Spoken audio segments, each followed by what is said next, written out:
Hello students. आज हम solve करने वाले हैं क्वेश्चन नंबर 5 और ये आपका लास्ट क्वेश्चन है इस चैप्टर का, रिटायरमेंट ऑफ पार्टनर्स।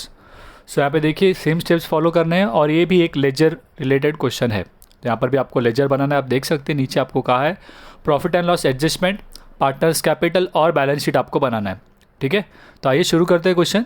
यहाँ पर बोला है शाह, लोधा एंड दोले वे partner sharing profit and losses in ratio 4:3:3, right. Their balance sheet as on 31st March 2019 is given as follows। लेकिन इस क्वेश्चन में आप एक नई चीज़ें देखेंगे, दैट इज़ कि यहाँ पे आपको न्यू पार्टनर का शेयर दिया है। देख सकते हैं आप क्वेश्चन नंबर एडजस्टमेंट नंबर 6 में आपको बोला है शाह एंड दूल्हे right will share profit and loss future profits and losses in ratio 2:1। अब तक हमने जो क्वेश्चंस देखे रिटायरमेंट में उसमें हम क्या करते थे रेशियो निकालने के लिए, कि नए रेशियो निकालने के लिए, न्यू रेशियो निकालने के लिए आप जो पार्टनर रिटायर हो रहा है उसका शेयर खाली छुपा देते थे। बट यहाँ पर आपको ऐसा नहीं करना है। यहाँ पे आपको उन्होंने न्यू रेशियो दिया हुआ है तो यहाँ पे आपको जो रेशियो दिया है वही लिखना है। ओके, तो आइए शुरू करते हैं रेशियो का स्टेप, तो आपको पता चलेगा कि मैं क्या कहना चाहता हूँ। तो पहले कैलकुलेशन ऑफ रेशियो में यहाँ पर हम लोग ओल्ड रेशियो, यहाँ पे रेशियोज और पार्टनर्स के नाम लिख देते हैं। ओके, और फिर हम लोग जो ओल्ड रेशियो है दैट इज़ 4:3:3, इस हिसाब से टोटल 10 होता है, तो 4/10, 3/10 और 3/10। और नॉर्मल केस में हम लोग क्या करते हैं कि यहाँ पे आप देख सकते हो उन्होंने बोला है लोधा रिटायर्ड, राइट, यानी कि सेकंड पार्टनर रिटायर हो रहा है, तो आप ये 3 छुपा कर बाकी का नीचे लिख देते थे। बट ये क्वेश्चन में क्योंकि आपको न्यू शेयर दिया हुआ है तो आपको वो चीज़ नहीं करना है। आपको ये जो शेयर दिया है आप वही यहाँ पर लिख देते हो, दैट इज़ 2:1। और यहाँ पे टोटल है 3, तो 2/3 और लोधा तो रिटायर हो रहा है, राइट, तो बचा दोले दैट इज़ 1/3। ओके, तो ये रेशियो निकालने के लिए यहाँ पर थोड़ा सा अलग था, एक्चुअली निकालना नहीं था, ऑलरेडी दिया है। तो मैं ये कहना चाहता हूँ कि जब आपको रेशियो दिया है तो आपको कुछ सोचना नहीं है, न्यू रेशियो जो दिया है वही लिखना है। ओके, इसके बाद आ जाते हैं हमारे नेक्स्ट स्टेप पर, दैट इज़ हम लोग transfer of balance sheet items करते हैं। यानी कि क्वेश्चन में जो बैलेंस शीट दिए इनके आइटम्स को मुझे क्या करना है, ट्रांसफर करना है, शिफ्ट करना है मेरे लेजर अकाउंट्स में। बट उसके पहले हम हमेशा क्या करते हैं, एडजस्टमेंट्स रीड करते हैं ताकि मुझे ये पता चल जाए कौन से आइटम से रिलेटेड एडजस्टमेंट है। ओके, तो सबसे पहले आप यहाँ पे देख सकते हो, पहला तो आपको गुडविल रिलेटेड का है। तो इन्होंने बोला है goodwill to be valued at an average profit and loss of last 5 years, right, which were as follows. तो आपको लास्ट 5 सालों के प्रॉफिट्स आपको दिए हुए हैं, तो आपको उनकी मदद से क्या करना है, गुडविल निकालना है। यहाँ पे आपको क्वेश्चन में number of years of purchase नहीं दिया है, तो आपका जो भी 5 साल का एवरेज प्रॉफिट होगा वही आपका क्या होने वाला है, गुडविल होगा। ठीक है, उसके बाद आगे कह रहे हैं computer to be depreciated by 10%, यानी कि कंप्यूटर रिलेटेड एडजस्टमेंट है। फिर बोला है फर्नीचर टू बी रिवैल्यूड, तो फर्नीचर के बारे में भी एडजस्टमेंट है। फिर बोला है व्हीकल एप्रिशिएटेड बाय 20%, तो व्हीकल के बारे में एडजस्टमेंट है। ठीक है, उसके बाद RDD is no longer necessary. तो RDD is no longer necessary मतलब क्या है, आपको नया RDD तो क्रिएट करना ही नहीं है, बट ये जो पहले का RDD है उसे भी आपको कैंसिल कर देना है। तो उसे आप क्या करोगे, ये 1000 को आपको प्रॉफिट एंड लॉस एडजस्टमेंट के क्रेडिट में ले लेना है। ओके, उसके बाद कहा है आपको Shah and Dole will share profit and, ये तो हमने ले लिया। उसके बाद आगे बोला है it was decided that goodwill should not appear in the books of new firm. इस लाइन का मतलब क्या होता है, अंडरलाइन कर लीजिए आप और वहाँ पर लिख दीजिए कि वो राइट ऑफ करने कह रहे हैं।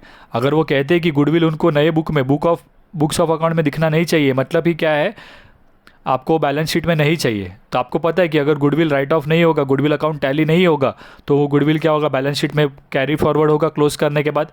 बट अगर वो राइट ऑफ हो जाता है तो गुडविल टैली हो जाएगा, तो आपको बैलेंस शीट में लेना नहीं पड़ेगा। तो यहाँ पे वो कह रहे हैं कि वो बैलेंस शीट में नहीं आना चाहिए, दैट मीन्स कि आपको वो राइट ऑफ करने कह रहे हैं।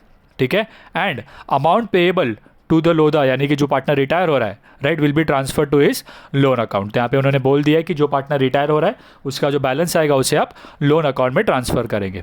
ओके, तो शुरू करते हैं। यहाँ पे हमें पता चल गया कैश तो कैश अकाउंट में जाने वाला है। डेटर से रिलेटेड कोई एडजस्टमेंट नहीं है, इसे मैं आउटर कॉलम में लिख सकता हूँ।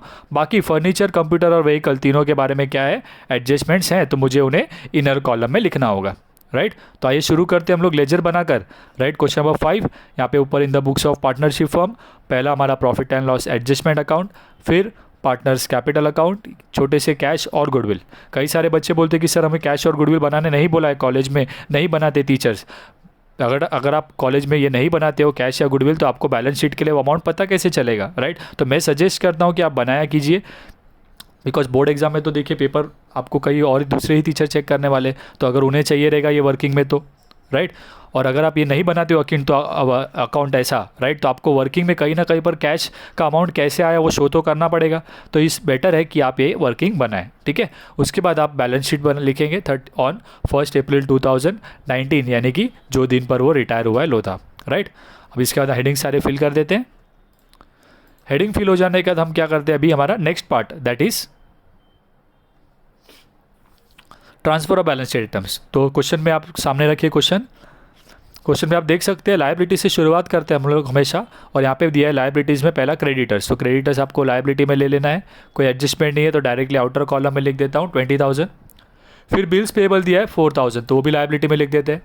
उसके बाद दिया है आपको कैपिटल अकाउंट, तीनों पार्टनर्स के आपको कैपिटल के अमाउंट्स दिए हुए 45,000, 35,000 और 27। तो आपको पार्टनर्स कैपिटल हमेशा यहाँ पर क्रेडिट साइड में लिखना होता है, राइट। तो बाय बैलेंस ब्रॉट डाउन तीनों अमाउंट आ गए। उसके बाद कैश जो है वो कैश अकाउंट में आ जाएगा डेबिट साइड में 9,000।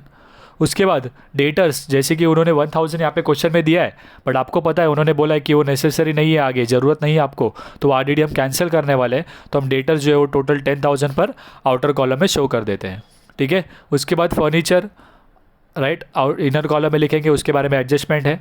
उसके बाद कंप्यूटर, उसके बारे में भी एडजस्टमेंट है, तो उसे भी इनर कॉलम में लिख देते हैं। उसके बाद व्हीकल, उसके बारे में भी एडजस्टमेंट है, तो उसे भी इनर कॉलम में लिख देते हैं, ओके। उसके बाद आपको क्या करना है, देखिए नेक्स्ट आगे आपका काम है कि हम क्या करेंगे, अभी एडजस्टमेंट सॉल्व करेंगे। और एडजस्टमेंट्स में हम सबसे पहले जो एसेट्स रिलेटेड एडजस्टमेंट है यानी कि रिवैल्यूएशन वाले, उन्हें हमें पहले सॉल्व करना है, राइट। तो गुडविल का जो पहला एडजस्टमेंट दिया उसे हम साइड में रखते हैं। सेकंड एडजस्टमेंट शुरू करेंगे, that is computer to be depreciated by 10% बोला है, तो कंप्यूटर में से आपको 10% माइनस करना होगा। तो यहाँ पर लिख देते हैं लेस 10%। और आपको पता है 43,000 का 10% 4,300 होगा। और क्योंकि एसेट का वैल्यू कम हुआ है तो मुझे डेबिट साइड में लिखना है, राइट, टू कंप्यूटर करके 4,300। अब इसे मैं माइनस करके आउटर कॉलम में ले लेता हूँ अमाउंट, ओके। उसके बाद आपको नेक्स्ट एडजस्टमेंट बोला है, थर्ड एडजस्टमेंट नंबर 3 में furniture to be revalued at 27,500। तो ये मैं एडमिशन के वक्त से ही बोलता आ रहा हूँ आपको, right, even sorry not for profit concern के वक्त से ही, कि जब भी एट बोला है मतलब वो अमाउंट आउटर कॉलम में आने वाला है, राइट। तो फर्नीचर का ये जो अमाउंट दिया है आपको एडजस्टमेंट में 27,500, वो आपका आउटर कॉलम में लेना है। और यहाँ पे आप देख सकते हो कि पहले वो 25,000 था और अभी 27,500 हो गया है, तो ये 2,500 इंक्रीज़ हुआ है। तो यहाँ पे आप प्लस करके लिखेंगे अप्रिसिएशन, ऐड अप्रिसिएशन, राइट, 2,500। और क्योंकि यहाँ पर एसेट का वैल्यू बढ़ा है तो इसे हम डेबिट साइड में लिखेंगे, राइट, बाय फर्नीचर 2,500, ओके। उसके बाद आपका नेक्स्ट काम है, फर्नीचर के बाद हम क्या करना है, व्हीकल दिया है, व्हीकल कितना बोला है 20%। तो व्हीकल में हम लोग क्या करेंगे, राइट, ऐड अप्रिसिएशन कितना 20%। तो यहाँ पे हम लोग ऐड करके लिख देंगे 20% कितना होएगा 9,000। और क्योंकि एसेट का वैल्यू इंक्रीज़ हुआ है तो मैं क्रेडिट साइड में शो कर रहा हूँ, देखिए। और उसके बाद ऐड करके मैंने यहाँ पर आउटर कॉलम में लिख दिया ये अमाउंट 54,000, ओके। इसके बाद हमारा नेक्स्ट स्टेप है एडजस्टमेंट नंबर 5 में उन्होंने कहा है RDD is no longer necessary. तो हम क्या करेंगे, नया तो आरडीडी हमें क्रिएट करना ही नहीं है, बट जो पुराना दिया है क्वेश्चन में देखिए 1,000, उसे मुझे कैंसिल कर देना होगा। तो उसे मैं प्रॉफिट एंड लॉस एडजस्टमेंट के क्रेडिट में ले लूँगा बाय आरडीडी करके 1,000, ठीक है। इसके बाद एडजस्टमेंट नंबर 6, तो आपको न्यू रेशियो दिया है, ऑलरेडी हम ले चुके हैं उसे। और एडजस्टमेंट नंबर 7 जो है वो आपको गुडविल राइट ऑफ करने का है। और उसके बाद पार्टनर्स का जो अकाउंट है लोधा का, जो रिटायरिंग पार्टनर है उसका अकाउंट का जो बैलेंस आएगा उसे आपको लोन में लिखने बोला है, ठीक है। तो वो तो जब हम क्लोजिंग करेंगे तभी कर पाएंगे। तो पहले अभी हम लोग गुडविल का शुरुआत करते हैं। तो गुडविल की अगर हम बात करें तो एडजस्टमेंट नंबर 5 में उन्होंने कहा है, देखिए एक बार रीड करते हैं, goodwill is to be valued at an average profit and loss of last 5 years. तो आपको लास्ट 5 ईयर्स के प्रॉफिट और लॉस दिए हुए, तो आपको 5 साल के अमाउंट्स दिए 15, 16, 17, 18 और 19 के। और सभी में आप देख सकते हो प्रॉफिट ही है, बिकॉज अगर लॉस होता तो आप मेंशन करते या ब्रैकेट में दिया होता। तो ये सारे आपके प्रॉफिट्स है। और यहाँ पे आपको क्योंकि number of years of purchase नहीं दिया है, क्योंकि हमारा गुडविल का ओरिजिनल फार्मूला है average profit into number of years, but यहाँ पे नंबर ऑफ़ ईयर्स के बारे में क्वेश्चन में कुछ नहीं बोला है। तो हमें खाली एवरेज प्रॉफिट को लेना है और वही हमारा गुडविल बनेगा, ओके। तो आइए शुरू करते हैं। गुड वर्किंग में आपको करके दिखाता हूँ, देखिए। तो सबसे पहले हम लोग वर्किंग में रेशियो के बाद ये वर्किंग शो करेंगे। Working note number 2 that is valuation of goodwill. तो उसमें मुझे एवरेज प्रॉफिट का जो फॉर्मूला है दैट इज़ 5 साल का प्रॉफिट मैं ऐड कर लेता हूँ, डिवाइड बाय 5 क्यों लिया हमने, बिकॉज 5 साल है ना, 5 अमाउंट से इसीलिए 5। अगर 4 साल का अमाउंट्स लेते तो डिवाइड बाय 4 लेते, ठीक है।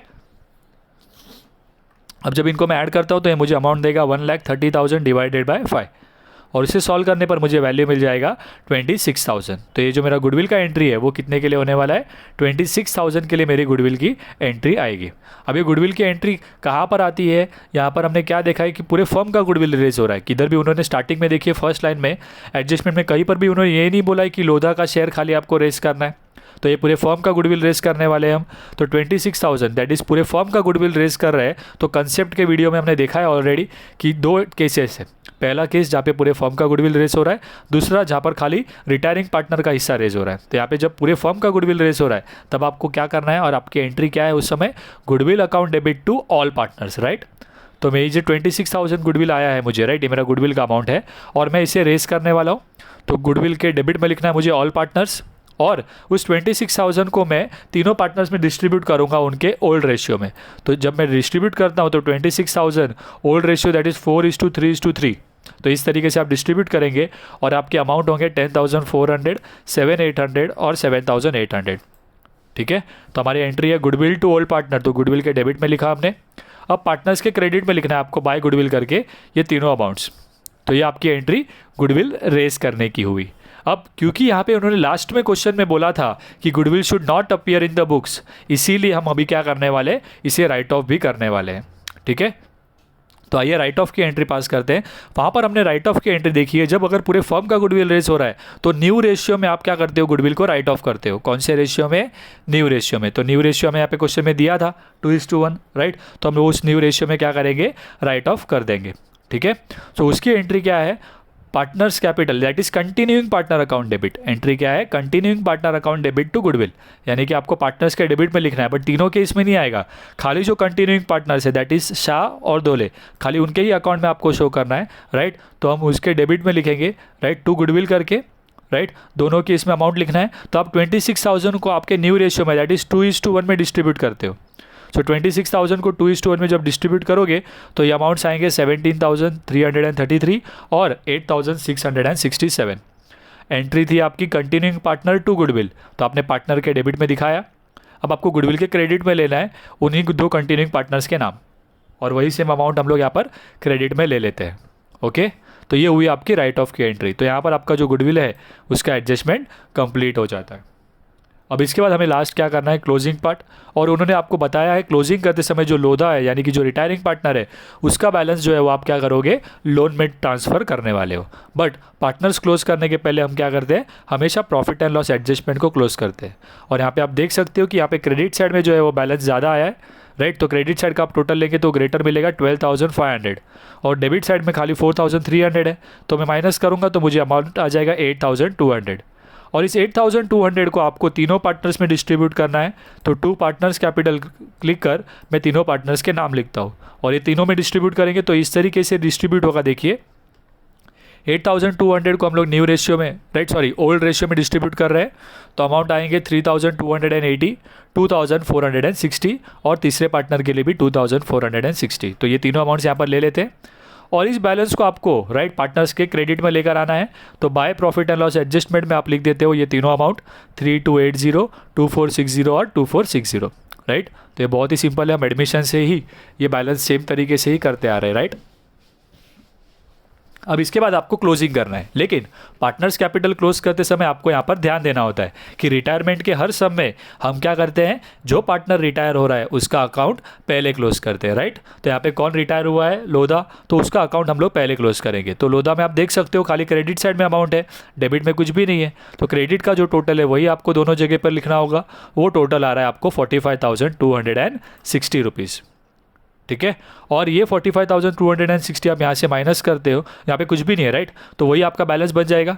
बट उस बैलेंस को आपको कहाँ ट्रांसफ़र करने बोला है उन्होंने क्वेश्चन में, लोन। तो ये आपको क्वेश्चन में बोला होगा कि उसको अगर बोलते हैं कैश से पे करना है, अगर वो बोलते हैं आपको कैश से पे करना है तो आप टू कैश लिखेंगे, उसका इफेक्ट कैश में दिखाएंगे।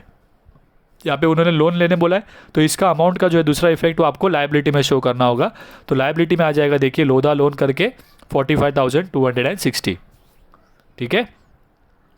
इसके बाद हमें नेक्स्ट क्या करना है, अभी बाकी दोनों बचे हुए पार्टनर्स जो है कंटिन्यूइंग पार्टनर्स, उनका अकाउंट क्लोज करते हैं और उन्हें बैलेंस शीट के लायबिलिटी में लिख देंगे। ठीक है, तो पहले शाह का अकाउंट क्लोज करते हैं, उसका भी क्रेडिट साइड में ज़्यादा है 58,680 और उसमें से मैं ये 17,333 माइनस करता हूँ तो मुझे यहाँ पर बैलेंस मिल जाएगा जिसे हम कहते हैं बैलेंस कैरिड डाउन 41,347, राइट। उसके बाद धोले में, राइट, अगेन क्रेडिट साइड में ज़्यादा है तो उसका अमाउंट आएगा 37,260 और वो मैं ये 8,667 में से माइनस करता हूँ तो मुझे बैलेंस मिल जाएगा 28,593।